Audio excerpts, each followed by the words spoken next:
그리고 이런 이야기 많이 합니다. 지방에 투자한다 하면 인구가 감소하면 아파트 가격 폭락한다. 뭐 이런 말 많이 하거든요. 자, 그러면 제가 이제 반대로 한번 묻고 싶습니다. 만약에 짜장면 가격이 꾸준히 올라왔는데 인구가 줄어드는 거는, 우리나라 인구가 줄어드는 거는 한동안은 자명한 사실이죠. 그러면 10년, 20년 뒤에 짜장면 가격도 떨어질까? 짜장면 가격도 떨어질까, 과연? 네. 그러면 아니면 자동차 가격이 떨어질까? 인구가 줄어들잖아요. 그러면 짜장면 가격, 자동차 가격 상승률보다 부동산, 아파트, 부동산 가격 상승률이 높았는데 과연 줄어들까? 우리나라 인구 한번 볼까요? 자, 다시 인터넷으로 와서 일단은 부산시 인구 한번 볼게요. 부산시 인구는 연도별로 보면 예전부터 빠졌고요. 90년대부터 빠졌습니다. 부산시 인구 나무 위키에 가면 부산시 인구가 나오는데, 자, 밑으로 쭉 오면 부산시 인구는 1990년도에 95년도에 정점을 찍고 이때부터 빠지고 있어요. 네. 그리고 우리나라보다 인구수는 작은데 훨씬 집값이, 땅덩이는 넓고 인구수는 작은데 집값이 훨씬 비싼 호주 뭐 이런 데도 있습니다. 네. 그런 국가들도 있고. 그래서 인구의 탄력성보다는 공급의 변동성이 더 크고 또 공급보다는 통화량의 변동성이 더 크기 때문에 결론은 저는 인구가 줄어든다고 자장면 가격이 줄어들까? 저는 오를 것이다. 그리고 자동차 가격도 오를 것이다 생각을 하거든요. 그런데 하물며 공급하기 힘든 이런 부동산 당연히 저는 더 오른다고 보는데, 단 이런 건 있죠. 선호하지 않는 입지의 부동산 가격은 이제 빠질 수는 있겠죠. 그런데 이제 통화량이 증가하고 소득이 계속 증가한다면 선호하는 입지의 부동산은 지속적인 상승을 할 수밖에 없다. 오늘 강의를 들으면 더 이해가 되실 겁니다. 자, 그래서 부동산 가격을 결정하는 주요 요인이 뭐냐? 답은 수요와 공급 그리고 통화량입니다. 자, 어떻게 되는지 보겠습니다. 자, 이게 굉장히 간단한 원리인데도 어려워서 이거 들으면 엥 이런 소리가 날 거예요. 엥? 무슨 소리야? 이런 소리가 날 건데, 자, 무인도에 갇혔어요. 저희가 일정한 공간에 갇혀 있어서 음식이 4인분이 있고요. 사람이 4명인데 이 사람이 10,000원씩 들고 있는 거예요. 10,000원씩. 그러면 음식값은 얼마일까? 그래서 10,000원 정도 하면 적정하더라. 되죠. 자, 그 다음에 사람이 8명으로 늘었습니다. 음식은 그대로인데 사람이 가지고 있는 돈도 그대로고, 그러면 음식값은 얼마일까? 20,000원 할 것이다. 그러면 이번에는 다시 음식이 양이 늘었습니다. 그래서 결국 사람과 같아졌죠. 그리고 한 사람당 가진 돈이 10,000원이면 음식값이 얼마일까? 10,000원이다. 자, 이번에는 한 사람당 가진 돈이 50,000원이에요. 음식도 8인분, 사람도 8명. 그러면 음식값은 얼마? 50,000원이 되겠죠. 자, 이번에는 똑같은데 50만 원입니다. 50만 원. 돈의 양이 늘으니까 어떻게? 음식값도 늘어납니다. 자, 이번에는 음식 1인분에 500만 원이야. 엥? 이런 소리가 나죠. 근데 생필품이단 말이에요. 이걸 못 먹으면 죽는 거예요. 그러면 500만 원이 있으면 사야지. 그러면 500만 원 저는 이렇게 갈 수 있다 생각을 하는 거죠. 자, 이게 아주 기본이면서도 핵심이에요. 이게 그래서 결국에는 공급과 수요 그리고 이 사람들이 가지고 있는 돈의 량, 통화량이 음식값을 만드는 핵심 요인이라는 거예요. 이거를 알고 접근해야지. 이게 첫 번째지. 그 다음 뭐 나머지는 두 번째, 세 번째 요인입니다. 그래서 수급과 통화량, 이게 제일 첫 번째입니다. 제일 첫 번째. 자, 그래서 하나 보면 제가 부동산 공부를 계속 하다가 저는 주식 투자를 아직까지는 하진 않는데 주가와 부동산, 비트코인 이런 게 그냥 보이는 거예요. 하도 제가 이 바닥에 오래 있다 보니까. 그리고 그냥 오래 있었던 게 아니죠. 제 강의 자료나 이런 거 보면 그냥 미친 듯이 파고들고 그러면서 활동하고 행동하고 그러면서 오래 있었단 말이에요. 그러니까 이런 게 그냥 좀 보이는데, 코스피 지수가 이제 22년 9월에 바닥일 때 2155포인트였거든요. 이게 어느 정도 시점에서 반등했을까 보니 20년 7월 달 시점, 약 요 정도 시점에서 반등을 했단 말이에요. 그러면 아파트 가격은 어떻게 될까? 너무 궁금한 거예요. 자, 그래서 아파트 가격. 자, 봅시다. 이제 아파트 가격 하면 대한민국에서 바로미터로 쓰는 아파트 가격이 잠실 엘스입니다. 엘리트에서. 왜냐면 세대수가 많고, 강남에서도 약간은 이제 강남 3구 중에서는 살짝은 이제 조금 떨어지죠. 서초나 압구정동 이런 데 대비는. 그래서 약간 바로미터로 이제 시세 파악을 하기에는 좋습니다. 분위기, 이제 시장 흐름을, 시장 동향을 파악하기에. 그래서 어쨌든 잠실 S를 보니까 대략 20년 7월 달 가격 정도에서 이제 반등을 했고요. 자, 부산입니다. 부산에 이제 마린자이 아파트가 가장 비싸지만 세대수가 작아서 표본이 잘 안 나와요. 그래서 해운대 자이를 보니까 대략 2020년 7월 달쯤에서 반등을 하다가 이제 50년 만기 대출 특례보금자리를 줄이니까 다시 조금 빠졌죠. 그런데 요 정도 수준에서 머물고 있습니다. 자, 20년 7월 달 가격에서 머물고 있다. 주가와 비슷하죠. 그러면 범어동에 보면 힐스테이트 범어가 대장 아파트인데 국평 대장인데 요거도 이제 연식이나 세대수가 충분치 않아서 여기 범어 SK뷰를 보니까 여기서 대구 같은 경우는 조금 더 낙폭이 있다 보니까 20년 7월 달보다 조금 더 빠진 가격에서 소폭 올랐습니다. 예. 그래서 그러면 이번에는 인천의 이제 대표 아파트 보면 송도 센트럴파크 푸르지오인데 요거도 20년 7월 달 어느 정도 언저리에서 비슷하게 움직입니다. 그래서 우리가 여기서 뭐 플러스 마이너스 1,000만 원, 5천만 원, 1억 이런 사이에 약간의 오차는 있지만 큰 흐름 자체는 굉장히 이제 주식, 뭐 비트코인, 부동산 이게 비슷하게 흘러가는 거예요. 비슷하게. 예. 결국에는 이 모든 재화는 경제의 하나의 흐름 속에 있는 거거든요. 그래서 시중에 통화량이 얼마나 있느냐 이게 가장 중요합니다. 주식이든 비트코인이든 부동산이든. 그래서 저도 주식이나 뭐 비트코인을 하지 않아도 요 정도쯤에 움직일 것이다 이런 게 조금 보이는 거예요. 왜냐하면 어차피 연관돼서 움직이기 때문에. 예. 자, 그러면 이번엔 대전의 크로버 아파트를 좀 봤거든요. 그래서 대전의 크로버 아파트도 보니까 대략 이제 이 바닥 지점이 20년 7월 달 수준과 비슷하더라. 반등 찍는, 회복하는 시점이. 예. 이게 저는 첫 번째 전제로 봐야 된다라는 거예요. 그 다음에 뭐 어디 지역이 개발되고 뭐 이런 거라는 거예요. 예. 제가 개발 호재 하나 보여드릴 건데 이 개발 호재라는 만큼 조금 아파트가, 예, 되게 편견이 많습니다. 일반 초보분들이. 예. 자, 그 다음에 이번에 보세요.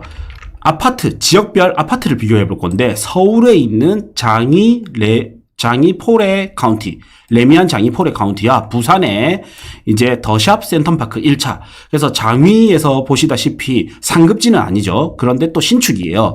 그 다음에 더샵 센텀파크는 부산의 상급지죠. 그리고 구축입니다. 특징이 서로 다른 아파트예요. 그냥 이게 무슨 연관성이 있을까 싶은 정도의 아파트인데, 자, 레미안 장이포레 카운티를 보면 지금 현재 시세가 대략 9억 중반, 8억 5천에서 9억 중반 정도 합니다. 그런데 이 레미안 장이포레 카운티가 최고가가 13억이었습니다. 그리고 부산의 센터파크 1차가 이제 9억 중반 하는데 최고가가 13억이었어요. 제가 여기서 이 두 아파트의 공통점은 뭐냐면 다 달라요. 지역도 다르고 신축, 구축 다르고 입지의 등급 다 다릅니다. 같은 거는 뭐다? 얘가 13억이었고 센터파크 1차도 13억이었다. 이거 하나가 같아요. 나머지는 되게 다르다. 그런데 가격의 흐름을 보면 비슷합니다. 그러면 레미안 서울 내가 같은 돈이면 그러니까 9억 중반의 아파트를 산다면 레미안 장이포레 카운티를 사는 게 맞을까요? 더샵 센터파크 1차를 사는 게 맞을까요? 같은 상승장이라면 두 개 다 상관없다. 투자라면. 근데 이제 시장 사이클이 서울은 예를 들어 하락할 것 같고 부산이 상승할 것 같다면 부산을 사는 거고요. 서울이 반대로 상승할 것 같다면 서울을 사는 거예요. 그래서 내가 시장 사이클을 잘 봐야 되고 그 다음 얼마나 통화량이 많이 묻어났느냐. 그러니까 결국에는 이 아파트의 인플레이션이 얼만큼 있었느냐 혹은 덜 반영되었느냐 이거를 봐야 되는 겁니다. 아시겠죠? 네. 그래서 최고가 대비 많이 빠졌다라는 거는 아파트 투자에 있어서는 굉장히 중요한 데이터가 됩니다. 자, 새로 입장하셨기 때문에, 자.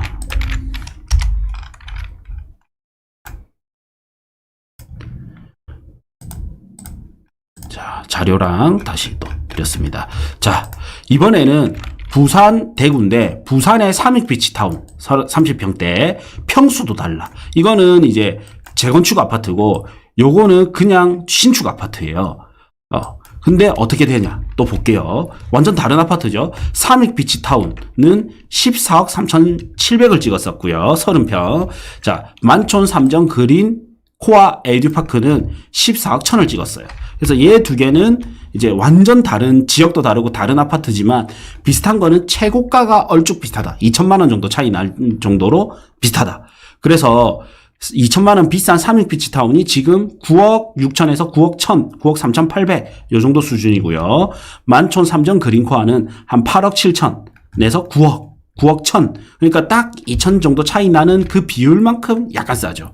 그래서 이것도 보면 비슷한 가격군이 비슷하게 움직입니다. 자, 그 다음에 이번에도 또 다른 지역입니다. 경기도에 있는 김포시와 경북 구미시입니다. 구례역 화성파크 드림. 이 아파트 모르시는 분이 있을 거기 때문에 한번 보겠습니다. 구례역 화성파크 드림. 자, 김포에 구례역 화성파크 드림이 여기 있습니다. 구례역 화성파크 드림이 여기 있고 지하철에서 몇 분 안 걸립니다. 지하철에서 400m. 그리고 여기가 완전 상권이고요. 이마트도 여기 있고 굉장히 좋죠. 초등학교도 바로 붙어 있고. 그 다음에 이번에 도량 롯데캐슬, 구미의 도량, 그리고 이 지하철을 타면 바로 이제 강서구로 들어가죠. 이렇게 김포 골드라인 통해서 쭉 오면 자, 김포공항역에서 또 환승해서 갈 수 있죠. 이 아파트와 구미 도량 롯데캐슬 골드파크. 자, 보면 이 아파트가 가격이 같았습니다. 자, 여기 아파트 있고 초등학교 도로 건너가야 되고 역 없고 그나마 있는 역까지는 한참 걸어가야 됩니다. 여기 구미역이 여기 있거든요. 여기 나중에 복선전철 대구까지 연결되는 거 하면 1.53km. 굉장히 오래 걸리겠죠. 예. 그리고 뭐 마트 이런 거 안 보이고요. 예. 그 다음에 여기는 지방이야. 경부 지방이고. 그럼 이 두 개 아파트는 어떻게 움직였을까? 너무 궁금하지 않나요? 네. 너무 궁금하지 않나요? 참고로 저는 이 아파트를 보러 갔었고, 그래서 다른 아파트를 샀다가 이번에 매도를 했고요.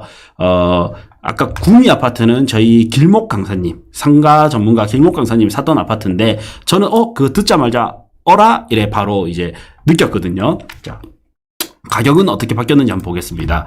자, 구례역 화성파크 드림은 최고가가 5억 3,800 갔었고요. 현재 한 4억 3천 정도 합니다. 또 동호수에 따라 좀 다르죠. 그 다음에 도량 롯데캐슬은 또 한 4억, 3억 8천, 4억 3천 정도 합니다. 비슷하죠? 최고가 5억 4천 갔었고, 최고가 5억 3,800 갔었고, 비슷하게 움직이지 않습니까? 거의 비슷해요. 네.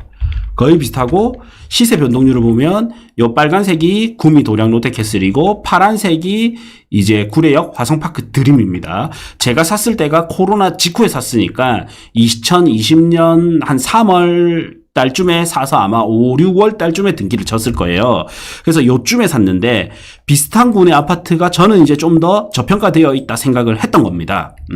그러면 결국에는 이 아파트를 사나 김포의 구례역 화성파크 드림을 샀으나 도량 롯데캐슬을 샀으나 비슷비슷했는데 결정적인 차이가 뭐가 있을까? 결정적인 차이가 바로 투자금이죠. 그러면 투자금은 어떻게 될지 한번 보겠습니다.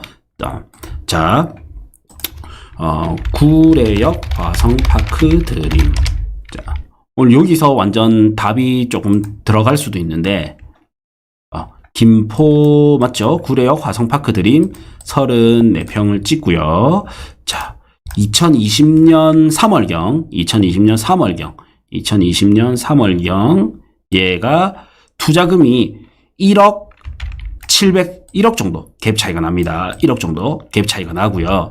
자, 어차피 자, 3억 7천 정도 요때 2020년 3월에 자, 갭이 1억이고 매매가가 3억 4천, 전세가 3억 3천 7백입니다. 자, 구미 도량 롯데캐슬.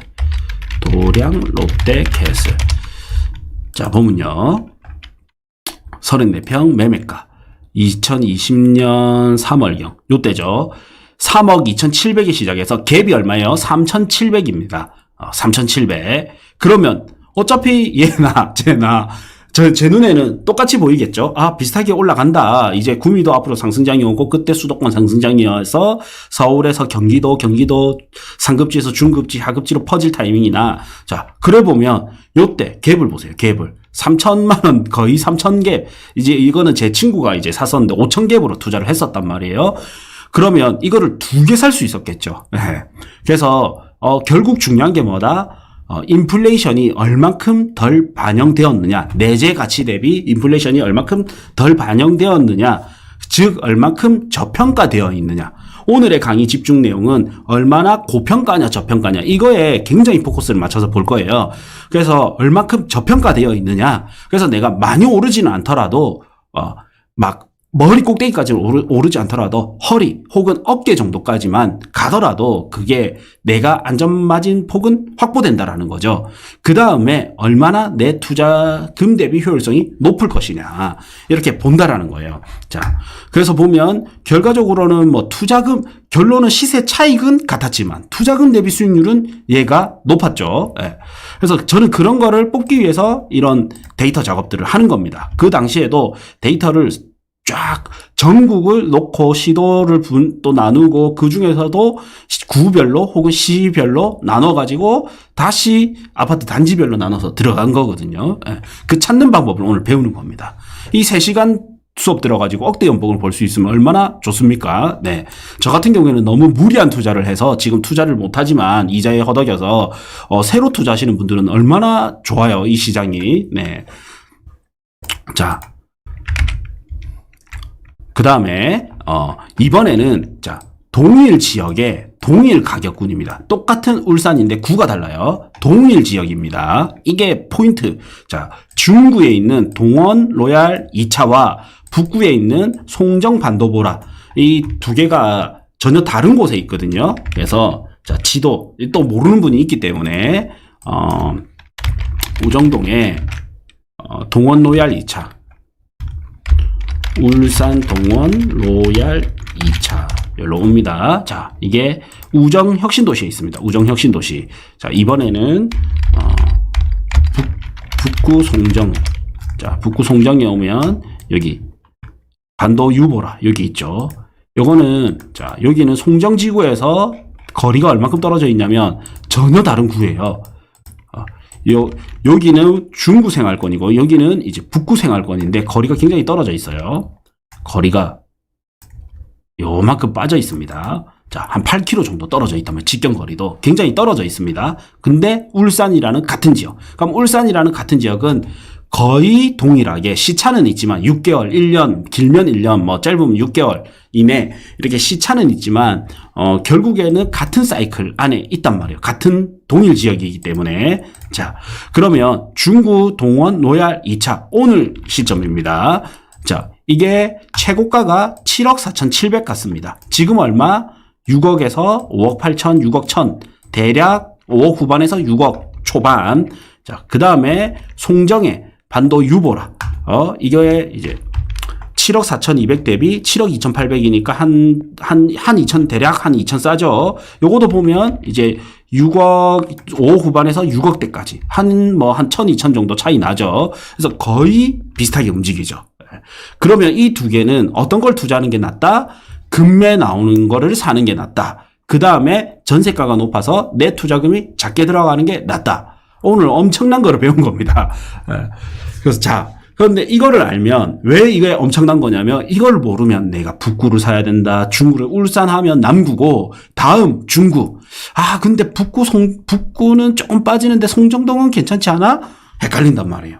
근데 결국에 제일 중요한 거는 통화량 대비 아파트 가격이 얼만큼 덜 상승했느냐. 얘가 가질 수 있는 상승폭 대비 얼만큼 덜 상승했느냐. 그래서 결국에 최고가를 검색해 보면 얘나 크게 차이가 없다. 그러면 아무거나 내가 선택을 해도 되는 거죠. 근데 여기서 금매를 살 수 있다? 그걸 선택하는 게 낫고 또 전세가가 높다? 그걸 선택하는 게 낫다라는 거예요. 얼마나 간단해요. 어렵나? 네.